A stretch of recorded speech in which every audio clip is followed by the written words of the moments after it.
దర్శనానికి వెళ్ళింది అదిగో. అచ్చి బాబోయ్, ఇదేంటి? ఇటు సావిత్రిని ప్రేమిస్తున్నాడు కదా, మరి లవర్ అని చెప్పి అమ్మాయిని చూపిస్తున్నాడేంటి? అంటే ఇన్నాళ్ళు వీళ్ళిద్దరు లవర్స్ కాడిందంతా నాటకం అన్నమాట. నువ్వు ఇక్కడే ఉండు, నేను వెళ్ళి తీసుకొస్తాను. నేను ఇలా వస్తా. బాబాయ్ నువ్వే మన సావిత్రి ఆ గోపి ప్రేమించుకోవట్లేదు, అదంతా పెద్ద నాటకం. అవునా? నీ మీదొట్టు. ఆ గోపి ఎవరిని ప్రేమిస్తున్నాడు అనుకుంటున్నావు? ఎవరిని? అదిగో దాన్ని.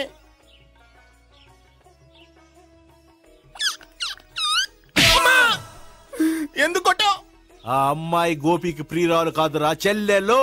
చెల్లిలా? అన్నా చెల్లికి అక్రమ సంబంధం అంటగట్టినందుకు ప్రతి గుడి చుట్టూ 11 సార్లు ప్రదక్షిణలు చేయి. చేయపోతే లాకప్ డెత్ చేస్తా. భావన అక్కడ నిలబడి ఉంది ఆ అమ్మాయిని నేను ప్రేమించేది.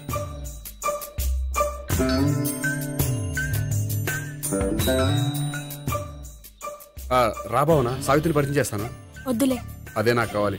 ఏంటి? తను ఫీల్ అవుతుంది.